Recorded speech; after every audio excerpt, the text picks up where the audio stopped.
안녕하세요. 카페 창업 전문 코치 덕분이네입니다. 말 그대로 다사다난했던 2021년이 저물고 있습니다. 자영업자들에게는 그 어느 때보다도 힘들었던 한 해였다고 생각합니다. 이 힘든 시국 가장 어려워하는 자영업자들에게 정부와 사회는 왜 이리 관심도 배려도 없는 걸까요? 이 시대에 자영업자로 사는 고충을 몰라도 너무나 모르는 것 같습니다. 어쨌든 2021년은 이렇게 가버렸습니다. 떨치고 일어나 스스로를 독려하고 2022년을 현명하게 대비해야 합니다. 전국의 카페 창업 현장을 다니면서 덕분이네는 얼마 전 이런 생각을 하게 되었습니다. 내년에 카페 창업 전망을 해드리면 어떨까? 물론 제가 모두 맞출 수는 없습니다. 하지만 올해 전국의 카페를 쉼없이 발로 뛴 덕분이네의 시각으로 바라본 전망이 맞든 안 맞든 구독자 여러분 스스로 내년을 계획하고 점검하는 데 도움이 되지 않을까 싶었습니다. 그래서 지금부터 시작합니다. 덕분이네가 전망하는 2022년 카페 창업 시장.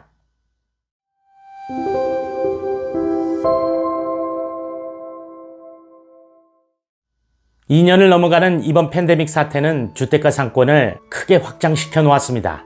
작년만 해도 슬리퍼를 신고 가는 상권이라는 의미의 슬세권이라는 단어는 생소하기만 했는데 이제는 익숙한 것이 되어버렸습니다. 2022년에는 이러한 슬세권이 더욱 커질 것입니다. 그래서 동네에서도 대형 매장들을 쉽게 볼 수 있는 시대가 될 것입니다. 이미 시작된 슬세권의 확장성은 예상보다 빠르게 커질 거라고 전망됩니다. 그래서 내년 2022년에 내가 사는 동네에서 카페 창업을 하시려는 분들에게 덕분이네가 3가지 조언을 해드리려고 합니다. 꼭 염두에 두시길 바랍니다. 첫째, 새로 지어진 분양상가는 피하라. 이유는 이런 곳은 임대료가 비쌉니다. 합리적인 임대료의 거의 2배라고 보시면 됩니다. 둘째, 적은 평수보다는 큰 평수를 택하라. 어느 정도 큰 평수냐면 내가 생각한 평수의 2배에서 3배입니다. 10평짜리를 생각하셨다면 25평, 25평을 생각하셨다면 50평, 이런 식입니다. 인테리어비 신경 쓰지 마세요. 저렴하게 할 수 있습니다. 셋째, 가장 많이 임대료가 하락한 매장을 찾아라. 중고차를 살 때 감가 맞을 대로 처맞은 차를 고르라는 말이 있지 않습니까? 그래서 수입차는 중고로 사는 게 이득이 크죠. 내년 2022년에는 임대료도 이렇게 감가 맞을 대로 처맞은 점포를 구하십시오. 오래돼도 상관없습니다.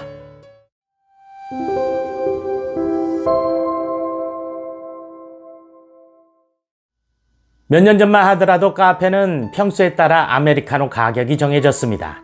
40평 이상의 매장은 4,000원대, 20평 이상의 매장은 3,000원대, 10평 전후의 매장은 2,000원대, 이렇게요.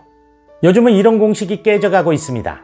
이디야가 3,000원대임에도 불구하고 요즘 새로 생기는 이디야는 초대형 평수가 많습니다. 이러한 가격 파괴는 내년에는 급물살을 탈 것으로 예상됩니다. 주로 10평 전후의 매장으로 창업하는 초저가 카페가 대형 평수로 들어오는 것을 심심찮게 보게 될 것입니다. 물론 이러한 카페는 프랜차이즈 본사만 돈을 벌고 점주는 고생만 하고 실속이 없는 것은 자명합니다. 덕분이네 구독자 여러분은 절대 저가 카페를 큰 평수로 하는 우를 범하지 마십시오. 결국 이러한 현상들로 인해 더 이상 가성비로 승부를 보기는 어려워질 전망입니다. 유니크한 카페, 개성 있는 메뉴, 특별한 컨셉이 요구되는 시대가 왔습니다. 이런 것들이 전제된다면 가격은 높을수록 좋습니다.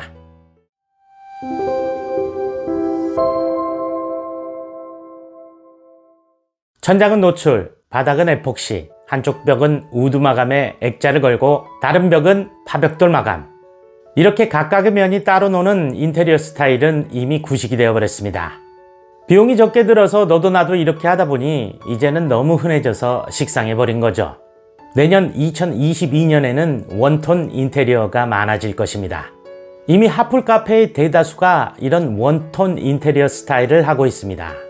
원톤 인테리어란 톤을 섞지 않고 모든 면을 한 톤으로 가는 인테리어 스타일을 말합니다. 올 화이트, 러프, 빈티지 등이 이에 속합니다. 이것에 대해서는 이 영상이 끝나는 최종 화면에 링크된 영상의 중간 부분쯤에서 확인하실 수가 있습니다. 궁금하신 분들은 참고하시면 되겠습니다.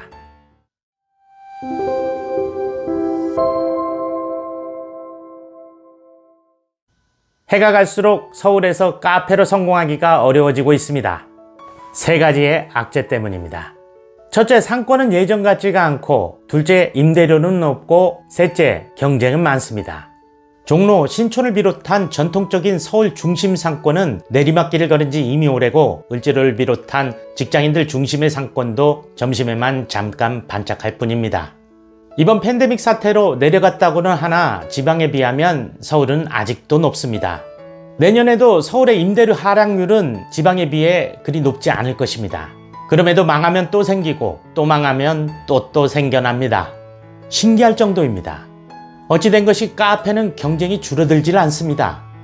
내년 2022년에도 이런 현상은 지속될 것입니다.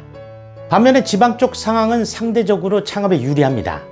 임대료가 많이 내려간 곳도 있고 잘 찾아보면 무권리로 시설을 이용할 수 있는 곳도 있습니다. 어쩌면 지방의 경우 임대 조건을 볼 때 창업의 호기일 수 있습니다. 덕분이네 구독자분들이시라면 임대료의 중요성에 대해서 잘 아실 겁니다. 카페 창업의 성공에 있어 임대료는 너무너무 중요합니다. 과감하게 지방행을 택해서 창업을 하는 것도 기회를 잡는 것일 수 있습니다.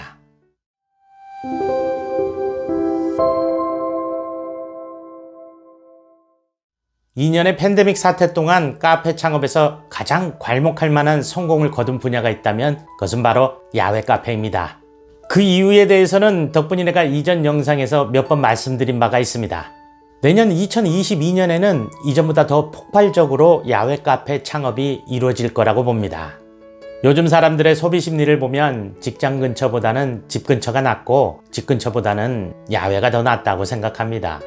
건강, 여유, 힐링, 특별함, 이런 키워드들이 가장 잘 부합되는 곳, 바로 야외 카페죠.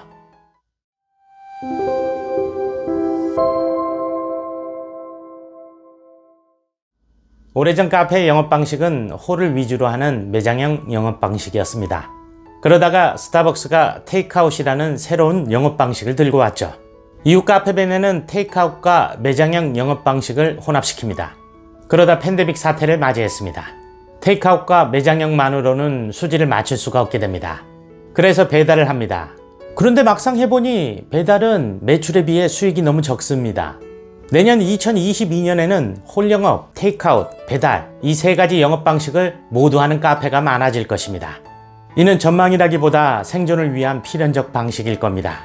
매장형을 중심으로 하고 마케팅을 연구해서 테이크아웃으로 매출을 높일 방안을 찾고 배달에도 수익이 남을 수 있는 특별한 고가의 메뉴를 개발해야 합니다. 이렇게 새롭게 진화한 영업 시스템을 장착하고 창업하는 카페들이 이 팬데믹을 헤쳐나갈 것입니다. 물론 덕분이네도 준비하고 있습니다.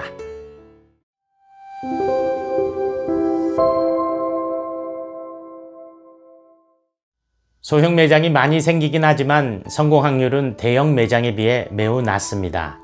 10평보다는 20평이, 20평보다는 30평이 좋습니다.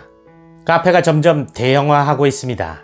이전엔 전문 메뉴가 있는 소형 매장을 오늘은 밀크티, 내일은 수제차, 이런 식으로 소비했다면 앞으로는 좀 더 큰 매장에서 여유롭게 카페 문화를 즐기려 할 것입니다.